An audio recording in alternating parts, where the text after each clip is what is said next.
बच्चों, आज हम संख्या और संख्या पद्धति से संबंधित कुछ और प्रश्न हल करना सीखेंगे। जैसे कि ये संख्या लिखी है 4,90,406। इसको 7 से भाग देने पर भागफल क्या होगा? तो भाग देना आप जानते हैं। इसमें भाग करने के कुछ और नियम भी स्पष्ट किए गए ये दो सवालों में। तो वो मैं आपको समझाऊंगी कि किस तरीके से इस भाग को करना है। तो यहाँ पर 7 से भाग देना है 4,90,406 को। ठीक है।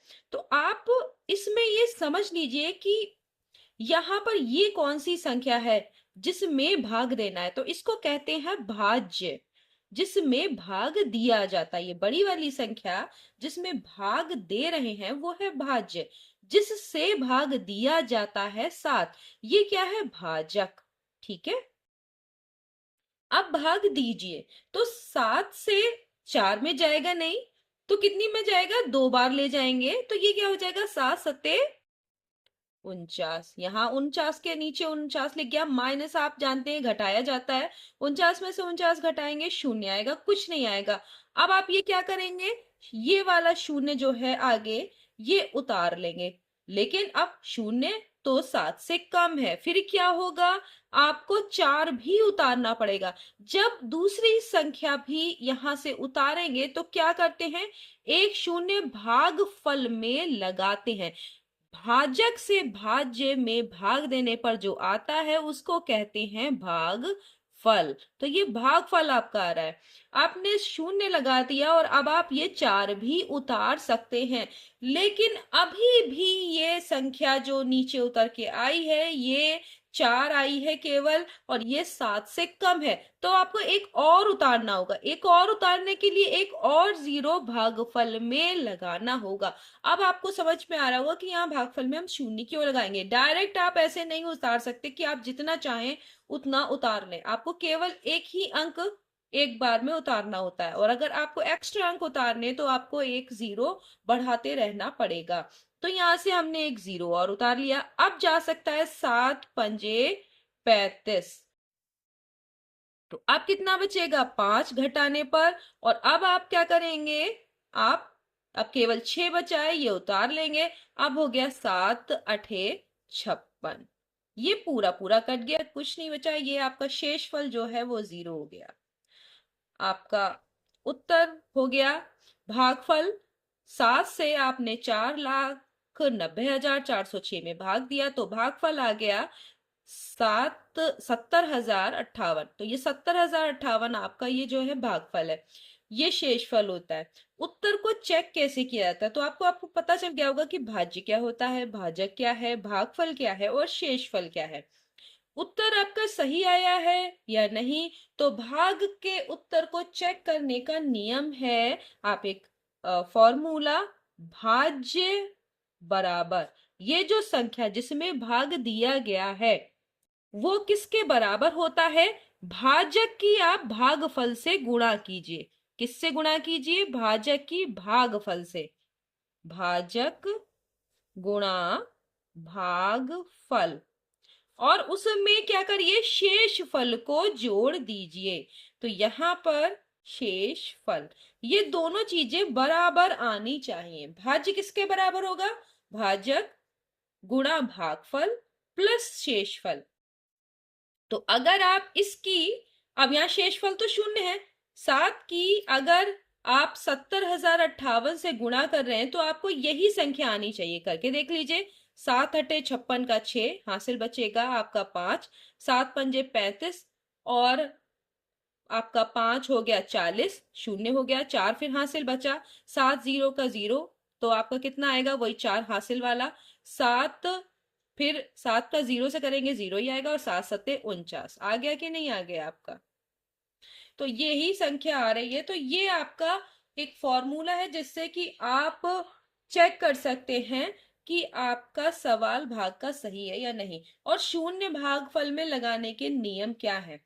इसी का प्रयोग करके हम अगला सवाल करेंगे। ये वाला 22 से भाग देना है। ये देखिए संख्या में कैसे देंगे। तो 22 से 88 में पहले ले जाएंगे तो कितनी बार जाएगा? 4 बार। 22 चौक 88, और ये पूरा पूरा कट जाएगा, यहाँ पर 0 आएगा। अब आप उतारेंगे 8, 8 22 से कम है तो आप एक शून्य लगा के, क्योंकि एक उतार चुके हैं आप, एक अंक उतार चुके हैं, तो आप एक शून्य लगाएंगे और अगला 8 भी उतार सकते हैं। फिर वैसा ही जाएगा 22 चौक 88, और उसके बाद फिर शून्य बचेगा, कुछ नहीं बचेगा। फिर आप क्या करेंगे? ये वाला 8 उतारेंगे, फिर नहीं जा रहा है तो आपको एक शून्य और लगाना होगा, और अब आप ये वाला 8 भी उतार सकते हैं। तो फिर 4 बार वापस जाएगा, और अब आपका शून्य बचा।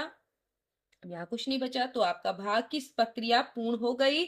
और कितना भागफल आया अब आपको पता होगा। ये क्या है? आपका भाजक, जिससे भाग दिया जा रहा है, और जिसमें भाग दिया जा रहा है वो बड़ी संख्या है, भाज्य। ये क्या है? भागफल। तो आपका भागफल आ गया, कितना आ गया आपका? 40,404। तो ये आपका आंसर हो गया। तो उत्तर आपका ये है। उत्तर कि भागफल कितना आएगा? तो भागफल आ रहा है 40,404।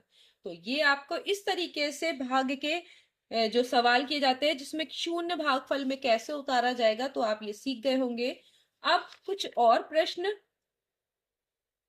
देखिए। जो मैंने अभी आपको एक फॉर्मूला बताया था कि भाज्य बराबर क्या होता है, अब आप भाज्य जानते होंगे, वो बड़ी संख्या जिसमें भाग दिया जाता है। भाज्य बराबर भाजक गुणा भागफल प्लस शेषफल। इसी का प्रयोग करके ये सवाल आपको करना है। सवाल है, किसी संख्या को 125 से भाग देने पर भागफल 16 और शेषफल 11 है, तो संख्या क्या होगी? संख्या यानी भाज्य, ठीक है, जिसमें भाग देना है। ये संख्या है जिसमें भाग देना है। कितने से भाग देने पर? 125 से। तो भाजक क्या है आपका? 125। भागफल क्या है? 16। शेषफल क्या है? 11। तो ये संख्या निकालनी है, तो माना संख्या भाई हमारी x है, ठीक है, तो इस x की वैल्यू निकाल लेनी है।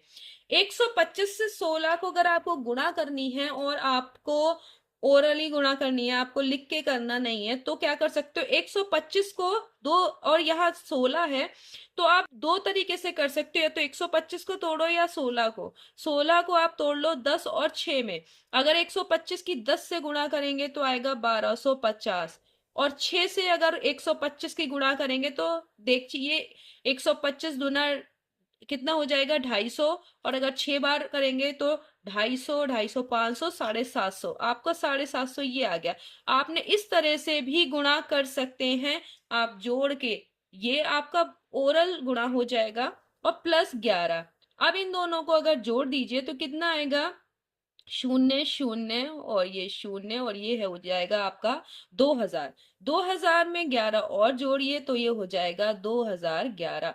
ये आपकी संख्या है। किसी संख्या को अगर 125 से भाग दे रहे हैं, भागफल 16 आ रहा है और शेषफल 11 है, तो वो संख्या 2011 होगी। ठीक है, तो ये इस फॉर्मूला जो कि अभी आपने देखा था कि आपका उत्तर चेक करने का, भाग के उत्तर चेक करने का जो फॉर्मूला था, उससे आप इस तरह से भाज्य, भाजक या भागफल या शेषफल में से कुछ भी ज्ञात कर सकते हैं। यदि तीन चीजें, यहाँ पे चार चीजें हैं, अगर तीन चीजें दी हुई हैं तो आप चौथी चीज को निकाल सकते हैं। अब देखिए आपका ये चौथा सवाल है, यदि तीन संख्याओं का गुणनफल दिया हुआ है, तीन संख्याओं का गुणनफल, संख्याओं का गुणनफल ये है 6720। अब उसमें से दो संख्याओं का गुणनफल 240 है, तो तीसरी संख्या क्या होगी? तो दो संख्याओं का गुणनफल गुणा तीसरी संख्या, ये किसके बराबर हो गया? तीनों संख्याओं के गुणनफल के बराबर हो गया। भाई दो संख्याओं का गुणनफल, उसको तीसरी संख्या से भी गुणा कर दें तो तीनों संख्याओं का गुणनफल आ जाएगा, यानी 6720। तो दो संख्याओं का गुणनफल आपका कितना है? 240। तीसरी संख्या x मान लेते हैं, एक मान लेते हैं। अब x आपका खागा, कुछ भी हिंदी के कोई भी जो आपके वर्ण हैं वो मान सकते हैं आप। x की जगह a मान सकते हैं, b मान सकते हैं, जो आपका मन करे। 6720। अब देखिए x बराबर क्या होगा? जो चीज, ध्यान दीजिएगा यहां पर, ये चीजों को ध्यान दीजिए कि जो चीज बाईं तरफ आपके x की गुणा में है, वो दाहिनी तरफ जब जाएगी तो वो किसके भाग में हो जाएगी? इस संख्या के भाग में। यानी जो चीज गुणा में है वो भाग में हो जाएगी, जो भाग में है वो गुणा में हो जाएगी, उल्टा हो जाता है। और जो इस तरफ बाईं तरफ जोड़ में है वो इधर जाएगा तो वो घटा में हो जाएगा, और जो घटा में है वो जोड़ में, उल्टा होता है। तो 6720 बट्टे में हम 240 कर देंगे। अब शून्य से शून्य कट गया, और यहां पर अब देखिए दो से आप काटेंगे, अगर छोटी संख्या, बड़ी संख्या से नहीं काट पा रहे हैं, वैसे तो आप बड़ी से बड़ी संख्या से काट सकते हैं, लेकिन नहीं काट पा रहे तो आप दो से काटिए। तो दो एक कम दो, दो दूनी चार, और यहाँ पर दो तिया 6, और फिर दो तिया 6, दो छंग 12। फिर आपका कट रहा है, डायरेक्ट 12 से भी कटेगा, 12 का पहाड़ा आता हो तो आप डायरेक्ट 12 से भी काट सकते हैं, काट के देख सकते हैं, हो सकता है ना भी कटे, लेकिन आप काट के देख सकते हैं। आप 6 से काट सकते हैं, आप 2 से काट सकते हैं, लेकिन आपको क्लियर दिख रहा है कि ये 2 से कट रही है, तो आप 2 से काट दीजिए। दो छंग 12, दो एकम दो, दो छंग 12, दो अट्ठे 16, कट रहा है। और फिर उसके बाद आप फिर दो से काट सकते हैं, दो तिया 6, और यहां पर काटेंगे दो अट्ठे 16, दो चौक 8। अब देखिए दो, ये जो 84 आया है इसमें अंकों का योग कितना है? 12। 12 3 से कटने वाली संख्या है, तो अंकों का योग अगर 3 से कटने वाली संख्या होती है तो वो संख्या पूरी की पूरी 3 से कट जाती है। तो 3 से काटिए, 3 दूनी 6, तीन अट्ठे 24। तो ये संख्या क्या हो गई आपकी? 28।